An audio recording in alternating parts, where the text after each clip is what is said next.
our last course, You Can't Tell Me What to Do, and we've just been talking about planning the next one. What did you enjoy about the last one?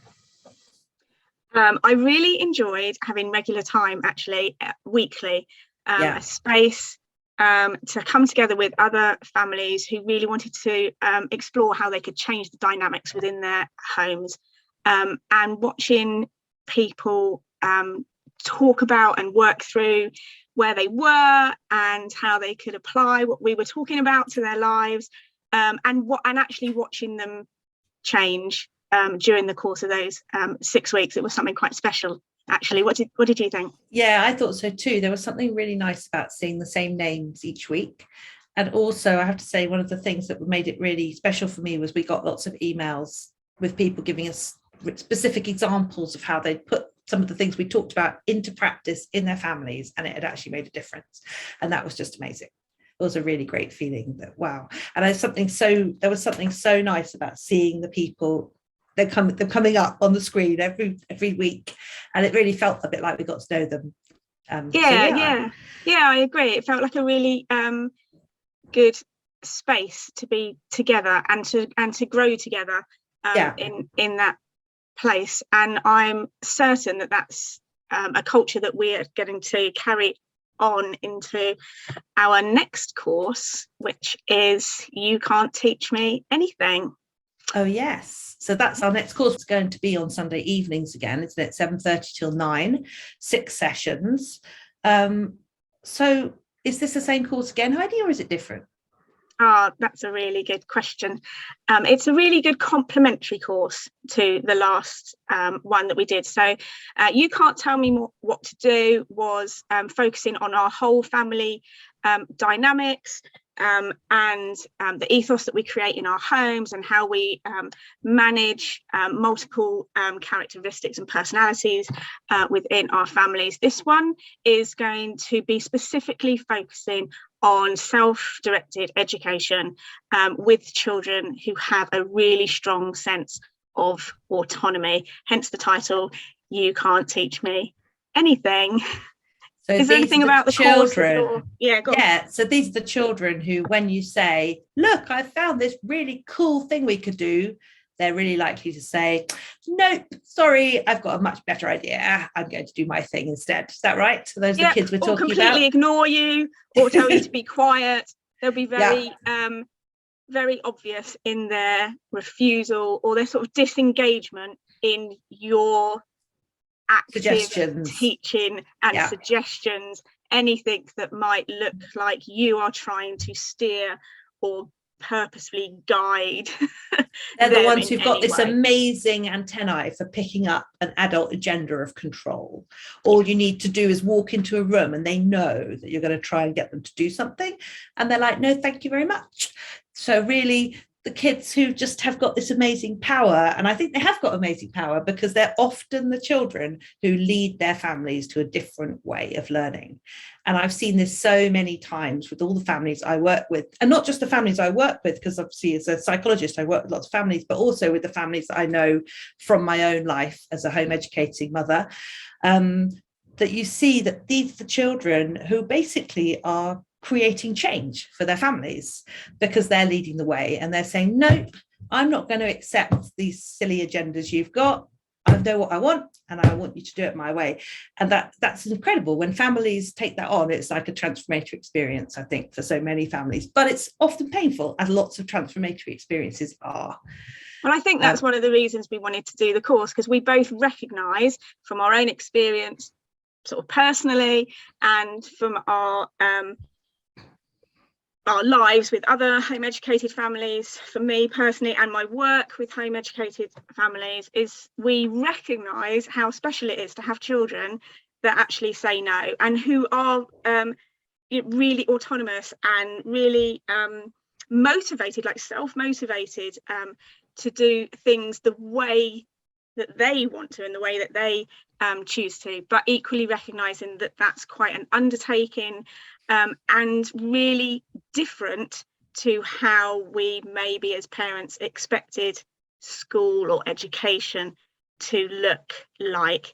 And it takes quite a big work for the parents to really get their head around how this works and how it's and what our involvement is, and how does that look in families, when actually our model from our own experience of education is something completely different. Yeah, because most of us were schooled.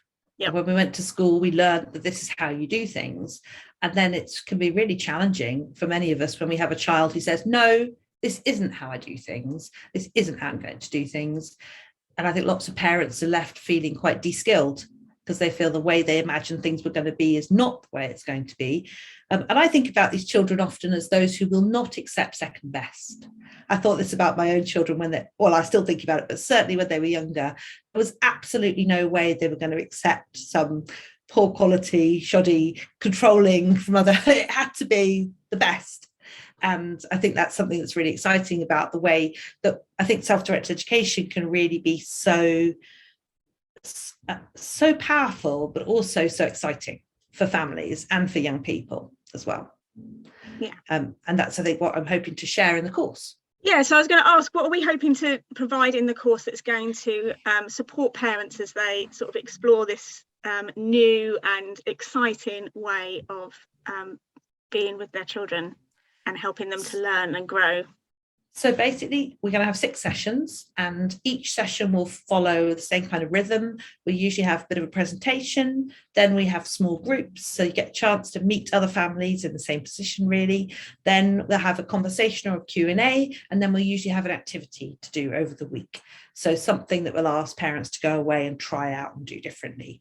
And then each week we'll come back and we'll feedback from what we did the week before, and we'll move on. And we're going to be covering quite a bit of theory about self-directed education. We're going to be covering the research background of why it works and how we think it works. And then we're going to be looking at what parents and families need to put in place so that they can help their children to learn as self-directed learners, and how that's different. Because sometimes, if you can't teach your child anything, or if you can't make suggestions, sometimes parents are stuck saying, well, how can I have any influence at all? Am I just am I a bystander on this? Do I just sit by the sidelines watching my child do anything? And that absolutely isn't what self-directed education is about. But I think it's easy for parents to get that impression. They think either I control and I teach and we go the kind of traditional schooling route, or we do nothing. And this is really about the middle way. This is about how can you live collaboratively with your child? How could you live in a way that everyone's needs are met? And how can you live in a way where you are influencing your child and they are influencing you, and you're working towards their learning and their education without controlling them? So taking a look at what our children are actually doing, and taking looking more closely at what it is they are learning and how they are going about their own learning, but also looking at our role as well, not just stepping back and letting our children do anything and everything, but actually what is our role in coming alongside our children, and what does that look like? What are we practically doing? What does it mean to support our children? What does that look like, and how does that come together? And it's also going to include some additional content as well. So it's not just the sessions where you'll be together with us and with other people joining you on the course and meeting them, but the additional content that we will have to allow people to explore things a little bit deeper in their own time, when they're ready to do that. Yes, there'll be so much to dive really deeply into if you want to, but at the same time we recognize that it's hard for parents to come to a regular group like this, and so it will all be recorded. It is possible to do it outside those times, and in our last course several people did do that, so it is possible if you can't make it, because we know that it is really hard, and also you can't necessarily guarantee that you're going to be able to be there every week, so you won't miss the content. If you can't be there one week, you can listen to the recording.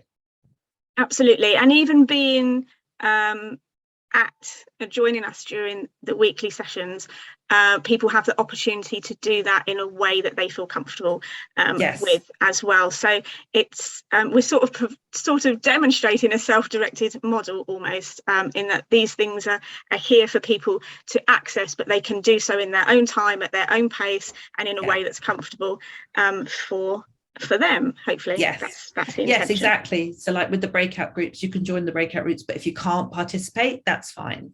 No, we're not going to put anyone on the spot.